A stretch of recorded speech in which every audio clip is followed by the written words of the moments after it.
سورہ بقرہ کی مختلف آیتوں کا خلاصہ پیش کیا گیا۔ ابھی اپنے سامنے جو آیت کریمہ ہے، اس آیت کریمہ کے اندر بھی یہودیوں سے خطاب کیا گیا جو اپنے آپ کو حضرت ابراہیم علیہ السلام کی طرح منسوب کرتے اور اپنے آپ کو بنی اسرائیل کہے جانے پر بڑا فخر محسوس کرتے تھے۔ چنانچہ صحابہ کرام جب ان لوگوں کو سمجھاتے اور کہتے کہ تم لوگ بھی آسمانی دین والے ہو، ہم لوگ بھی آسمانی دین والے ہیں، اور ہمارا معاملہ ایسا کہ ہم لوگ ساری کتابوں کو مانتے ہیں، سارے پیغمبروں کی عظمت کو تسلیم کرتے ہیں، کلمہ اپنے نبی کا پڑھتے ہیں، تم لوگ بھی تمام کتابوں کو ماننے والے بن جاؤ، لہٰذا قرآن پر ایمان لے آؤ اور صاحب قرآن مصطفیٰ جان رحمت صلی اللہ علیہ وسلم کی ذات پر ایمان لے آؤ۔ تو یہود و نصارہ یہ کہتے کہ اب ہم کو کسی پر ایمان لانے کی ضرورت نہیں، یہودی یہ کہتے کہ ہمارے لیے تورات کافی ہے اور ہم لوگ بس اسی پر عمل کرتے ہیں، اور تورات کے علاوہ جو بھی کتابیں ہیں ہم ان تمام کتابوں کو رد کرتے ہیں، ان کو نہیں مانتے ہیں۔ تو اللہ تبارک و تعالیٰ ارشاد فرماتا ہے جو باتیں تورات کے اندر ہیں، جو حضور صلی اللہ علیہ وسلم کی صفتیں تورات کے اندر بیان کی گئی ہیں، وہی صفتیں تو قرآن کے اندر بیان کی گئی ہیں، وہی باتیں قرآن کے اندر بیان کی گئی ہیں۔ تو قرآن تو انہی باتوں کی تصدیق کرتا ہے جو باتیں تورات کے اندر موجود ہے، تو تم لوگوں کا قرآن کا انکار کرنا در حقیقت تورات کا بھی انکار کرنا ہے۔ اور اگر یہ کہتے ہیں کہ ہم تورات پر ایمان رکھتے ہیں تو اے مصطفیٰ جان رحمت صلی اللہ علیہ وسلم کے صحابہ، ان لوگوں سے پوچھو کہ تم لوگوں نے انبیاء کو کیوں قتل کر دیا؟ کیا انبیاء کرام کو قتل کرنے کا حکم تورات کے اندر موجود ہے؟ اگر نہیں موجود ہے تو کیوں قتل کر دیا؟ اور اگر موجود ہے تو بتاؤ کہاں پر موجود ہے؟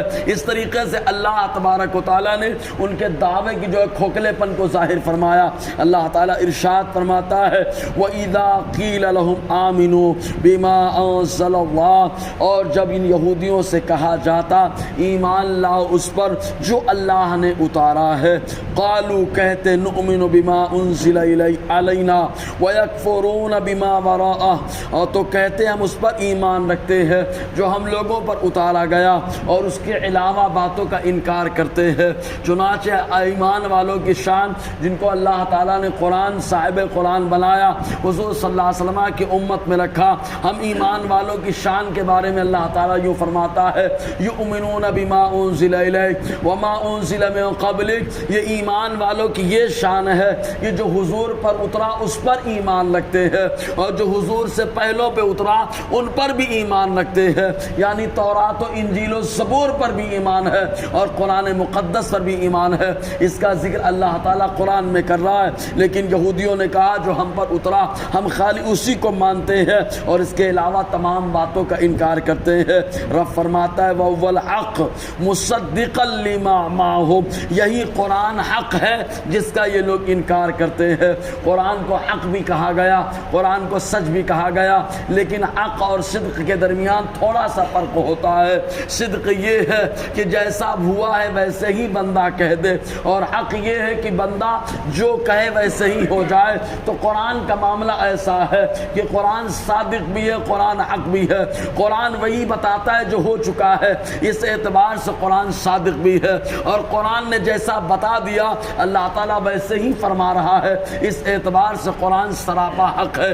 تو اللہ تعالیٰ فرماتا ہے یہی حق ہے مصدقا لما معہم، اس کی تصدیق کرتا ہوا جو ان کے ساتھ ہے، یعنی تورات کی تصدیق کرتا ہے۔ اور اگر یہ لوگ کہتے ہیں ہم تورات پر ایمان رکھتے ہیں، قل اے محبوب کہو ان سے فلما تقتلون انبیاء اللہ، تو تم انبیاء اللہ کو کیوں قتل کرتے رہے، اللہ کے نبیوں کو کیوں قتل کرتے رہے؟